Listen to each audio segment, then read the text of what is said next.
O invit la cuvânt în minutele următoare pe doamna Lena Bäcker din Suedia, președinte și fondator al Good Government Affairs și de asemenea Honorary Board Member at International Diplomat Business Club UK and UAE. Please, the floor is yours.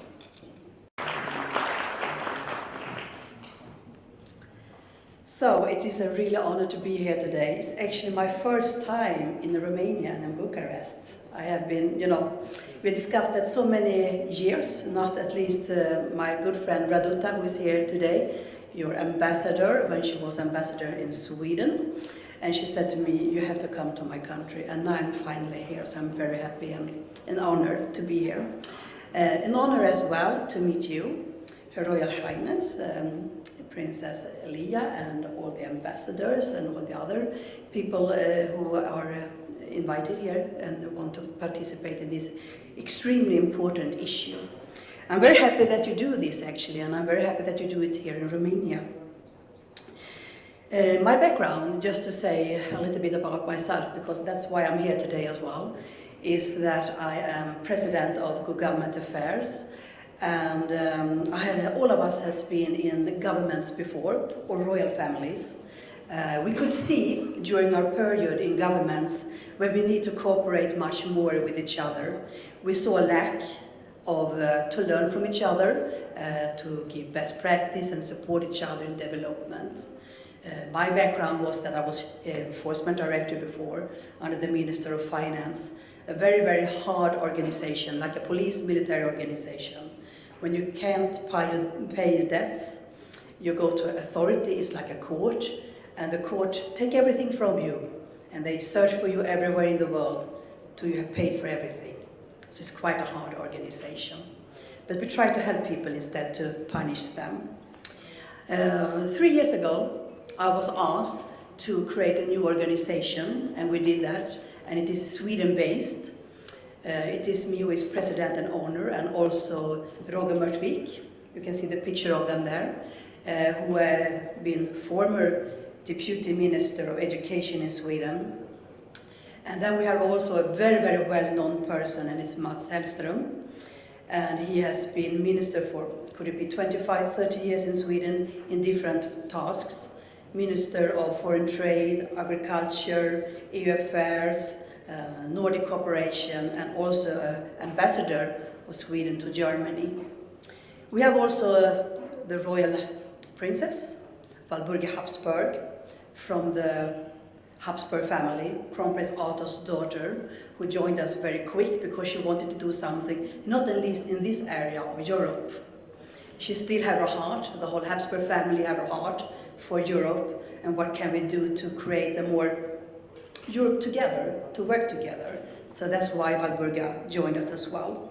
We have also the former Minister of Finance in Macedonia, Kirill Minovsky. He also joined us very, very quick. We are around 40 people. All of us has been on the highest level in governments or royals, and we work with other royal families, president and prime ministers in the world, to support them to create growth, to support them with diplomacy, and not at least large investments, because all of these are connected with each other. And that's why we're here today as well. You can't see one thing without another. You can't discuss good governance if you don't talk about investments, because everything has to be a link. And that's why we're here today as well, to be the bridges, to make everybody feel in their heart that what they are doing in their company, NGO, or in the government, or in the royal family, like you, Princess Leia, everything has to be together. We have to do this world together, and we have to create peace, to discuss with each other, to do cooperation, instead of conflicts and wars. I work, of course, a lot in the war areas as well, and I can tell you one thing, it's only losers, nothing else there. So that's what we are doing.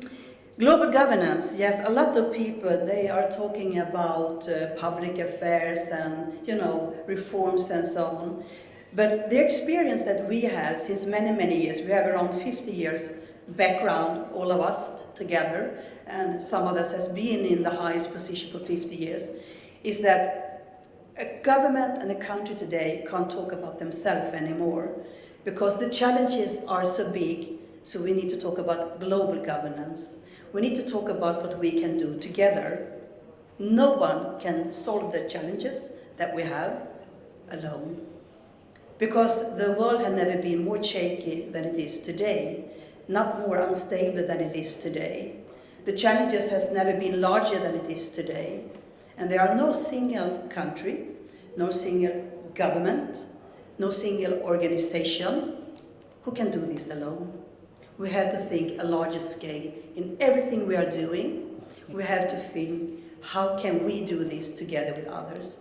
How can I contribute, but also how can others contribute to my country? A totally new leadership maybe, or thinking in the leadership, because this is how we have to do it.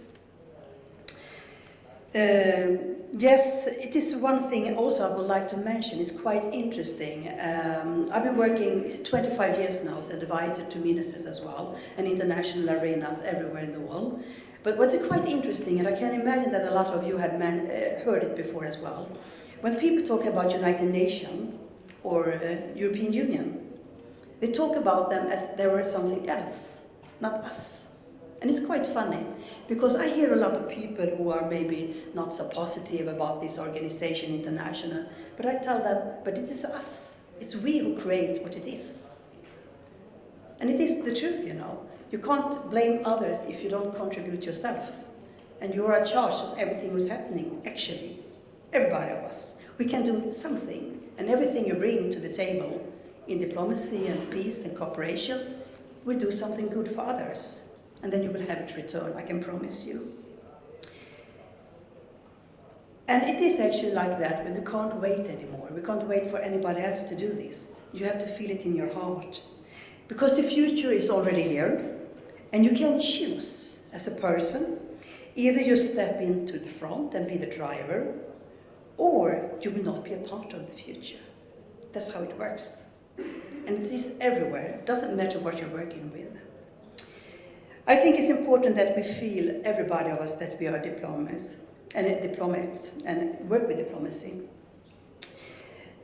Because that is what the future will be about, and I also think that we can contribute with a better world in that case as well, and do business and profit, of course. I want to show you something that I see in the world, a little round the world tour, and actually the world is changing enormously. Some of you have already mentioned that. What happened yesterday, the condition who was yesterday, is not the condition that we wake up this morning, and it will not at all be the conditions that will be tomorrow. That's how the world are, and all of us has to be involved in that. We have to be a part of that, otherwise we are the losers. EU, you have already discussed EU. I will not discuss Brexit, but we are very close to Great Britain and Sweden as well. But it is actually a continent who is quite shaky right now. The cooperation that we thought should be something good are maybe more shaky than ever. And we have to, I think, this is my personal opinion, we are nothing in the world if we don't cooperate. Not EU either, and not Europe either. We have to do it, we have to stick together. In, how you do it, but you have to be together. That is the only solution for Europe and for EU to be strong, because there happen things everywhere in the world. And we have so many challenges by our own. One thing, do you know that 50% of the people who is born today will be over 100 years or older? There have never been so many old people in Europe like it is today. Who should pay for the welfare if we don't cooperate? You have the pension, you have the security issue, defense issue, Brexit, Western Balkan strategy. What should we do with all these issues? We have a lot of, challenges but possibilities in EU to take care of, and in Europe, of course. Some of you have also mentioned China. Yeah, I see China everywhere in the world. I can tell you that. They are extremely on the run, but you will say that maybe more later on. China, they want to have power, and they do it by investments very many places in the world, not at least in Africa, and no, also in Balkan and in this area, in Sweden and a lot of countries as well. But China, it's a totally different approach from China, what has been before, and it is strategic from your politicians, for your government. But I think that people underestimate what happened in the world, because I was in China, I've been there many times, but when I was in China, they were talking about to be the best copy of products. It's not at all that anymore. They are good in innovations. You know, it will not take long before we have to do business trips to China to learn innovation and to be in front, because they do this now. They are already there, and they are fantastic at what they are doing. They're not cheap products anymore. They're innovation, high technology. That's what will happen, and it's already here. Do you know, I was talking about good governance. Do you know that Sweden, many people talk about Sweden and the Nordic countries, Norway was here before, as a good model for other countries in the world. But they think that we have it for free. We don't have it for free. Do you know that 100 years ago, Sweden was one of the most poorest countries in the world? We were even more poor than Colombia in South America. In London, they went to the roads and ask people, please, please, can you give some money to the poor people in the north because they can't, pay for the food? I think it's quite important to understand these issues because nothing is for free. You have to work for it the whole time. 20 years from now, India will be the largest country in the world. How many talks about that? We're talking about China, but actually India is on the run. It will be the largest population in the world. Can you imagine what they will do when they start to work with really much gender equality, women empowerment, innovations? There are no limits what India will do in the world.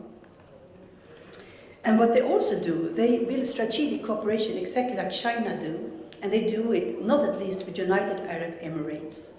That is the power in the world right now, but nobody talks about it.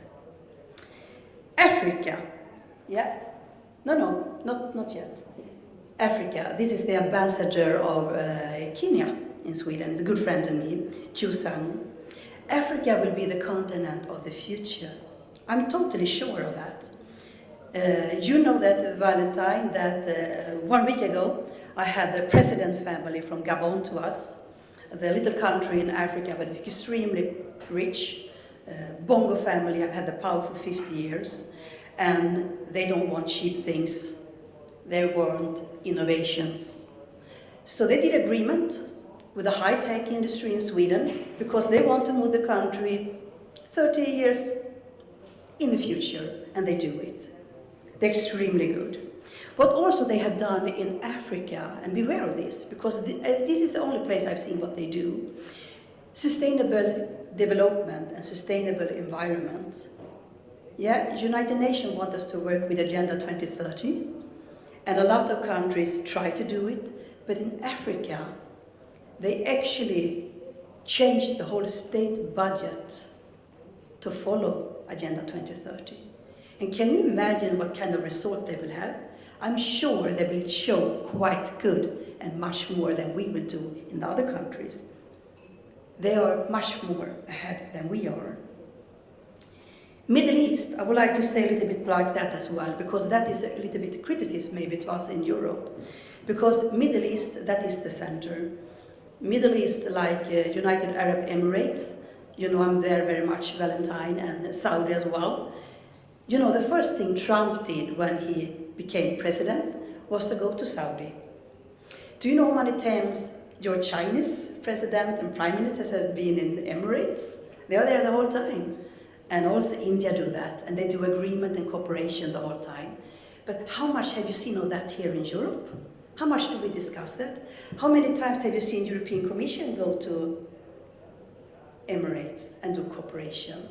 I can see sometimes that we don't follow what is happening in other parts of the world, but we have to need to be there in Europe as well.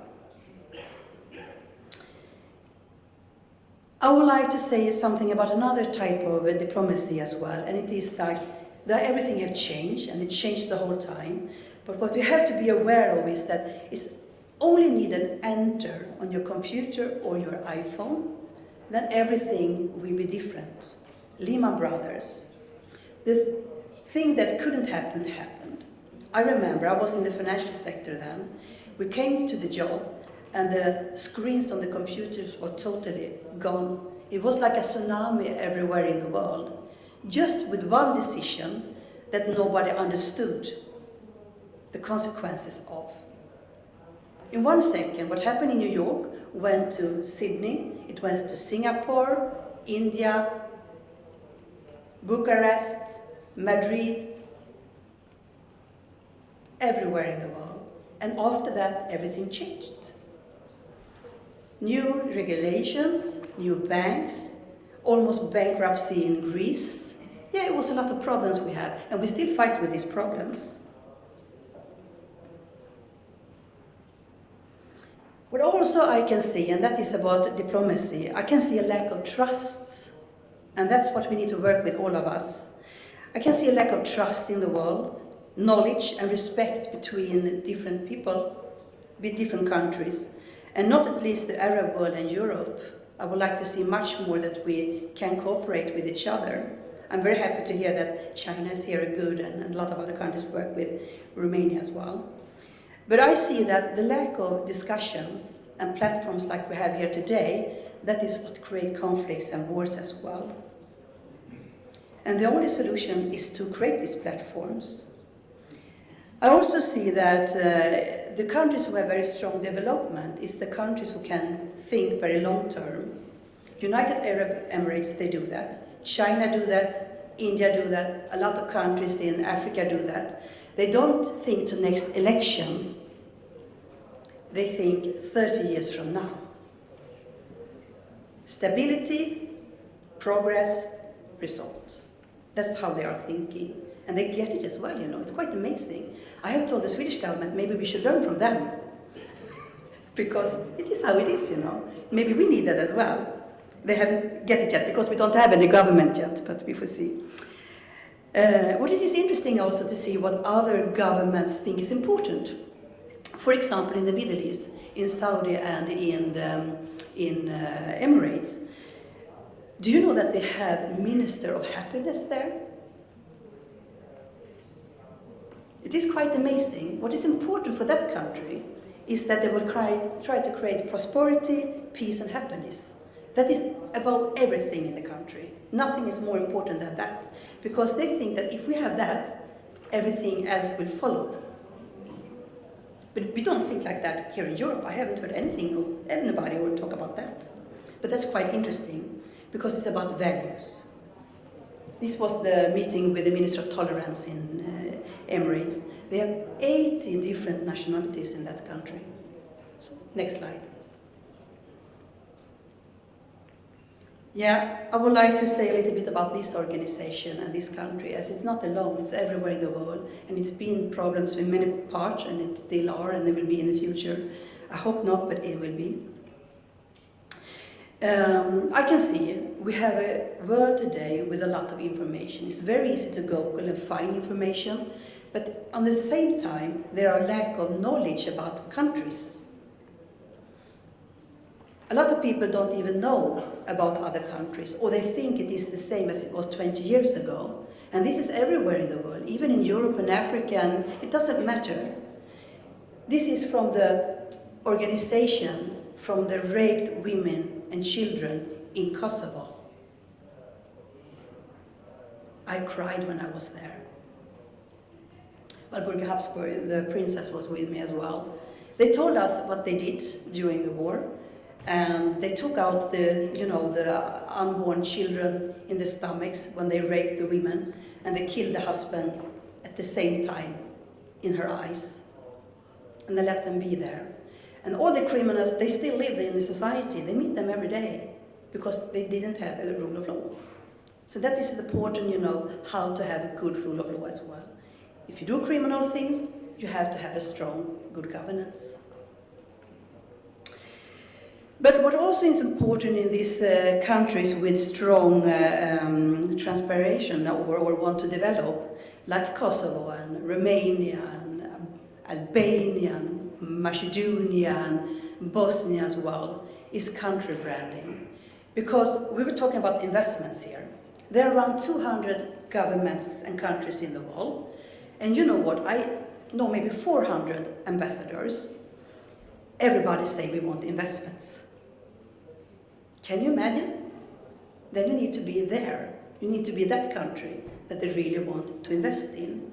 So country branding, I think that a lot of governments and countries don't understand how important that is. The view of you, and the view of you yourself create. As people who is living in this country, as ambassadors, as businessmen, because what you will tell, people will believe, not at least your diaspora. What people will say abroad about your country, other people think is the truth. And I told the princess here, I said to her, do I dare to say this? And she said, do it, and I do it. I hear actually ambassadors still who are talking bad about their own country. Who wants to be in that country?